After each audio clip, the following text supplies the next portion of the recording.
Pasensya na Lance, natagalan lang ako sa trabaho ko. Nalubat lang ang cellphone ko kaya hindi ko na kayo nasabihan. Sabi ko sa kapatid ko, "Ate, sa susunod magsasabi ka naman."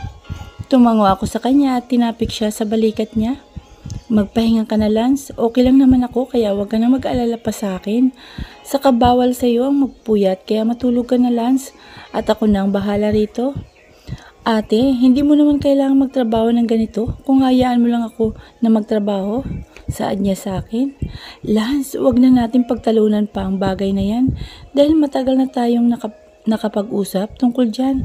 Kaya pumasok ka na sa kwarto mo para makapagpahinga ka na kasi gabi na." Saad ko sa kanya. Wala naman siyang nagawa kung hindi ang pumasok na sa kwarto niya.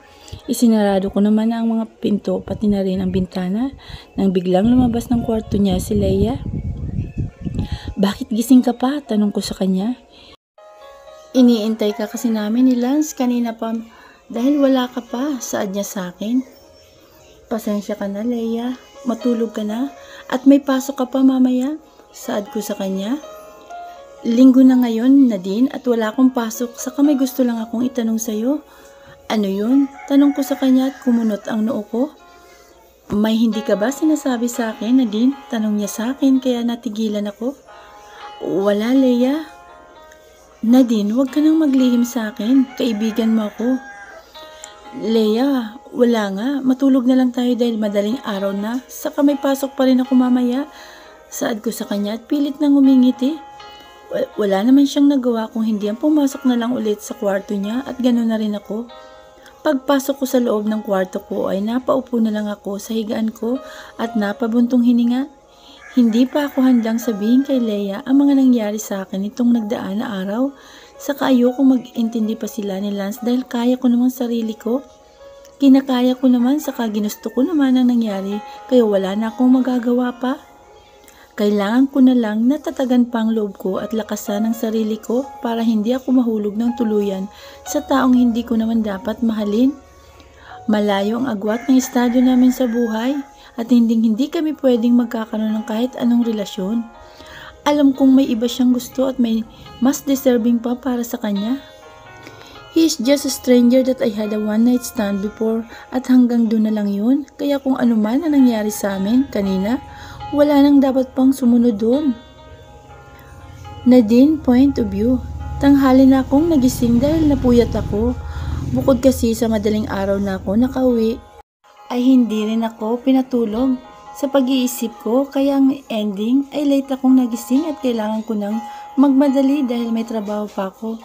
Buti na lang ay hindi tuloy ang usapan namin ni Irene ngayon dahil umalis siya kaya ang diretso ko na ngayon ay sa unit ni Marcos na hindi ko rin pala alam kung paano ako makakapasok dahil wala naman akong access sa unit niya, lalo na sa building na yun dahil hindi naman kasi doon ang original kung saan ako dapat magtrabaho para sa kanya.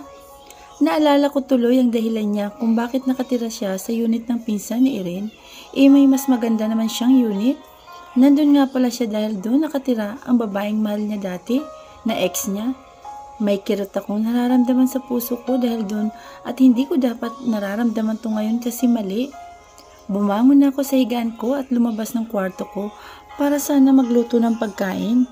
Pero paglabas ko ay nabutan ko si Lance na nakaupo sa may sala at si Leia naman ay may ginagawa sa kusina. "Late ka na ate na nagising ha," sabi ni Lance sa akin. "Kaya nga kailangan ko nang magmadali," saad ko sa kanya. Lumapit ako kay Leia para sana tulungan siya pero mukhang nagawa naman na niyang lahat.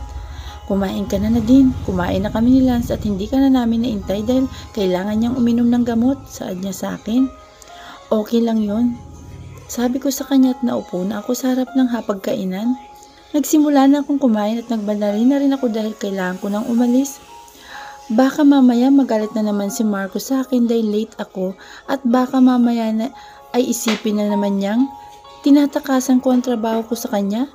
Hindi ko maintindihan sa kanya kung bakit Kailangan pa niyang kausapin si Irene para lang maging full-time employee niya ako. Pagkatapos kong kumain ay pumasok na agad ako sa banyo para maligo. Gustuhin ko man na hindi pumasok ngayon dahil puyat ako. Ay hindi po pwede dahil kailangan kong pumirma ng kontrata sa kanya. Pagkatapos kong maligo ay pumasok na ako sa kwarto ko at mabilis na nagbihis. Kinuha ko ng bag ko at lumabas na ng kwarto ko. Aalis na ako. Saad ko sa kanila, "Anong oras ka uwi ate?" Tanong sa akin ni Lance. Hindi ako nakakibo dahil hindi ko rin alam kung anong oras ako makakauwi. Dahil depende pa yun sa magiging oras ng trabaho ko, pati na rin sa kung anong trabaho ang gagawin ko dahil sa palagay ko ay uutusan pa ako ni Marcos dahil late ako ngayon sa usapan namin. Tatawagan ko na lang kayo, hindi ko pa alam kung anong oras ako makakauwi ngayon. Saad ko sa kanilang dalawa. Ate, wag naman sanang umabot ka naman ng madaling araw. Sabi sa akin ni Lance. Umiling ako sa kanya at alanganin na ngumiti na lang. Aalis na ako. Sabi ko sa kanila, tuluyan ng umalis. Naglakad na ako palabas sa may pinto at natigilan ako nang makita ko kung sino ang naabutan ko paglabas ko. Anong ginagawa niyo dito? Halos lahat ng mga taong dumadaan ay nakatingin sa kotseng dala niya. Hindi naman kasi ito o isang ordinaryong kotse na ang dala niya. Isa yung luxury na car na kahit siguro magtrabaho ko ng 24/7 ay hindi ko kayang bilhin yun. Kahit na nga magasgasan yon ay hindi ko rin kayang ipagawa sa mahal ng maintenance ng kotse na yun. Anong ginagawa mo dito? Tanong ko sa kanya. Sinusundo ka, sabi niya sa akin. Di ba wala ka ngayon? Sabi mo sa akin. Saad ko sa kanya. Change of a plan kaya isasama na kita sa bahay namin. Saad ni Irene sa akin at hinila ako papasok sa kotse niya. Wala naman akong nagawa kung hindi ang padala na lang sa kanya. At sumabay sa agos. Sumakay na kami sa kotse niya at nagsimula na siyang magmaneho paalis. Irene, kailangan kong pumasok sa trabaho ko kay Marcos, saad ko sa kanya. Huwag mo nang isipin si Kuya Marcos dahil tayo naman ang may usapan. Talaga sa kahayaan mo siyang maghintay, saad niya sa akin. Paano mo nga pala nalaman kung saan ako nakatira? Tanong ko sa kanya.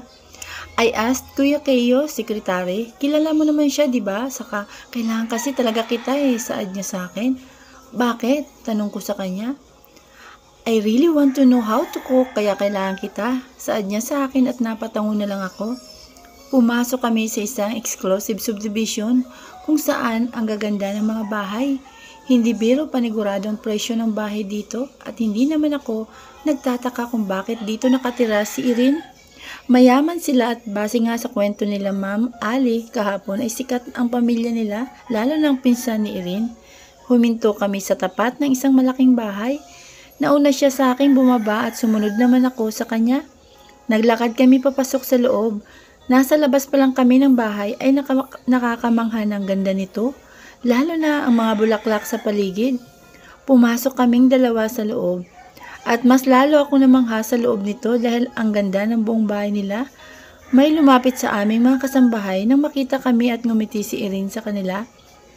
Ma'am, nakahanda na po ang mga kailangan niyo sa kusina. Sabi nito kay Irene. Okay, sige salamat manang. Sabi naman ni Irene kaya naman tumingin siya sa akin at hinila naman ako papunta sa kusina nila. Natigilan ako nang makita ko ang kusina nila. Halos kasing laki na ng kusina nila ang tinitira namin na bahay ngayon. Kumpleto rin ang mga gamit nila dito sa kusina at para bang nakakahinayang na madumihan ang gamit nila dito. Bang gusto mong ituro ko sa iyo na lutuin? Tanong ko kay Irene.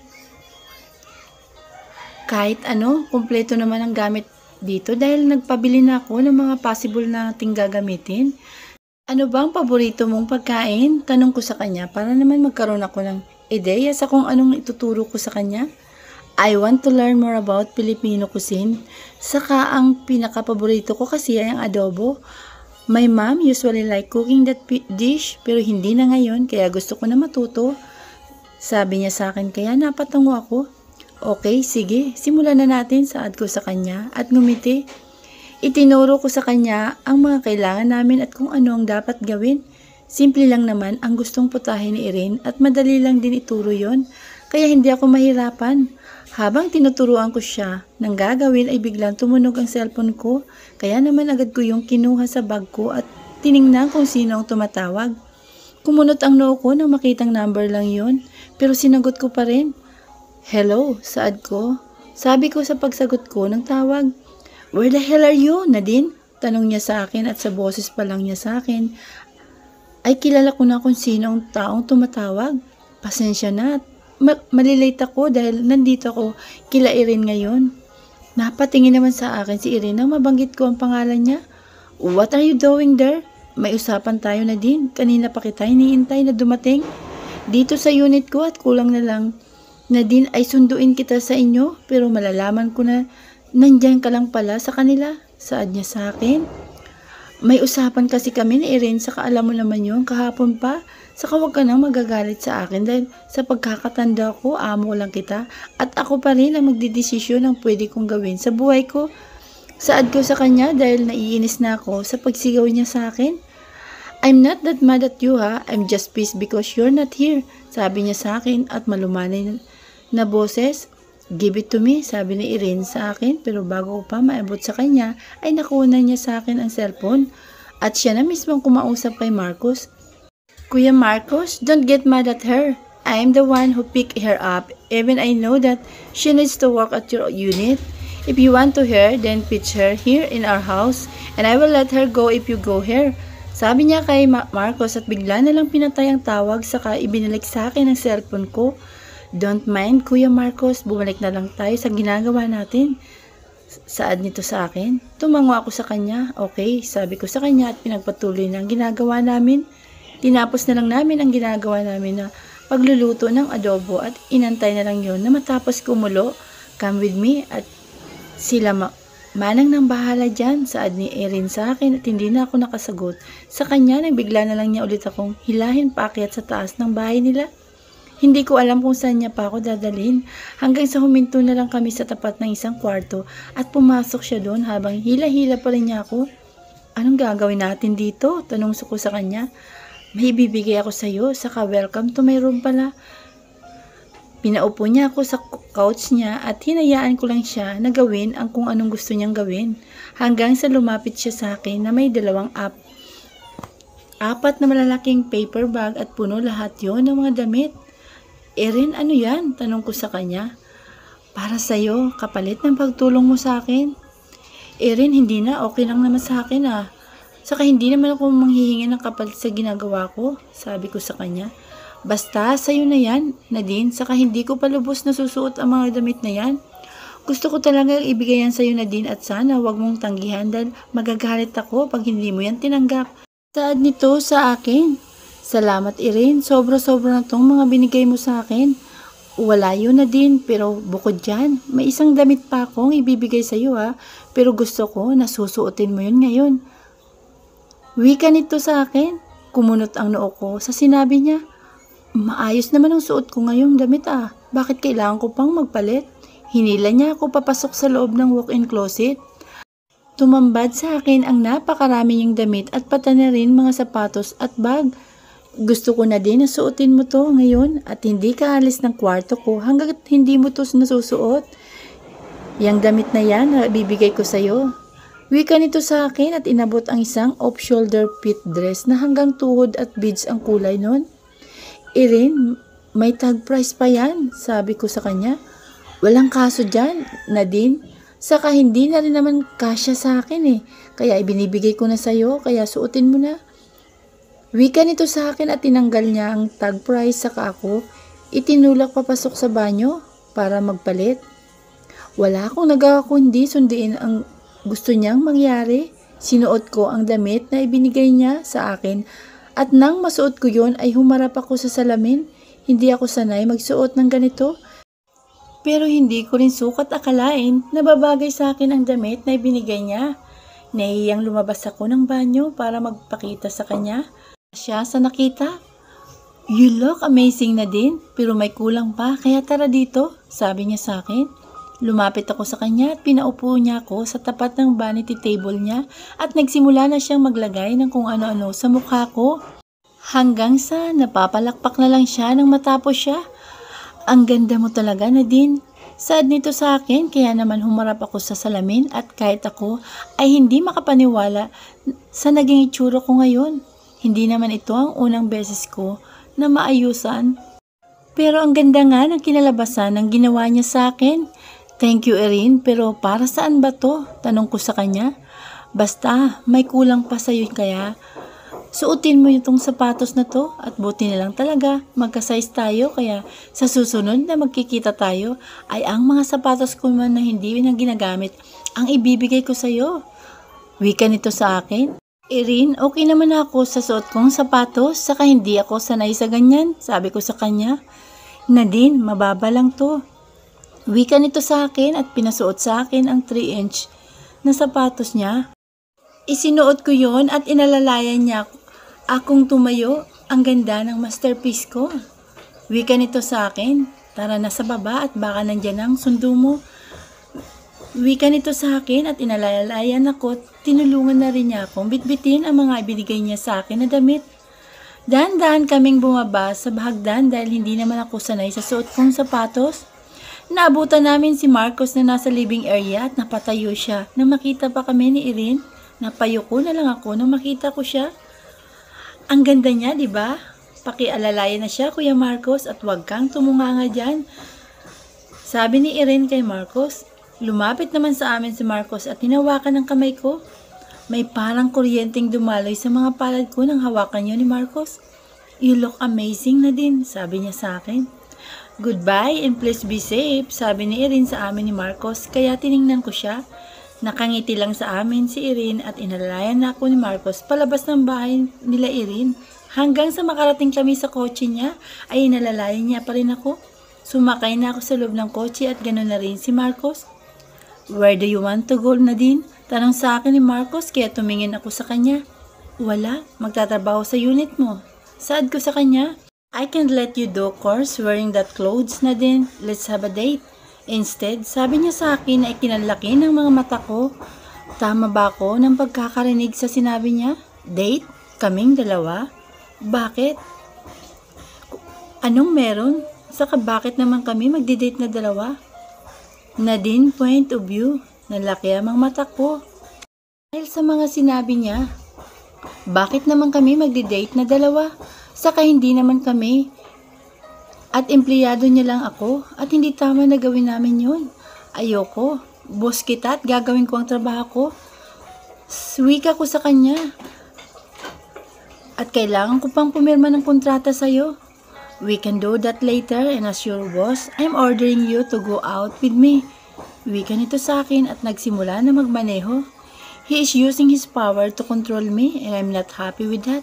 Ayokong umabot na naman kami sa ganitong o sa puntong makakagawa na naman ako ng isang pagkakamali. Napaniguradang pagsisiksihan ko na naman. I'm still not signing the contract, Marcos. Saad ko sa kanya. You have two choices, Nadine. Sign the contract and follow my orders or quit your job. Wika nito sa akin. Tiningnan ko siya at napakuyom na lang ako ng kamao ko dahil sa sinabi niya. Hindi pwedeng pagre-resign ako o magre-resign dahil kailangan ko ng trabaho at alam niyang wala akong pagpipilian bukod sa unang choice na sinasabi niya sa akin. Sa tingin mo ba may pagpipilian ako dyan sa sinasabi mo? Tanong ko sa kanya. It's your choice na din, sabi niya sa akin. Alam mo naman kung ano ang pipiliin ko, Marcos. Wika ko sa kanya. Then, let's go on a date today before we go back to my unit. Saad nito sa akin? Saan ba kasi tayo pupunta? Tanong ko sa kanya. You will find out later. Just sit back and relax.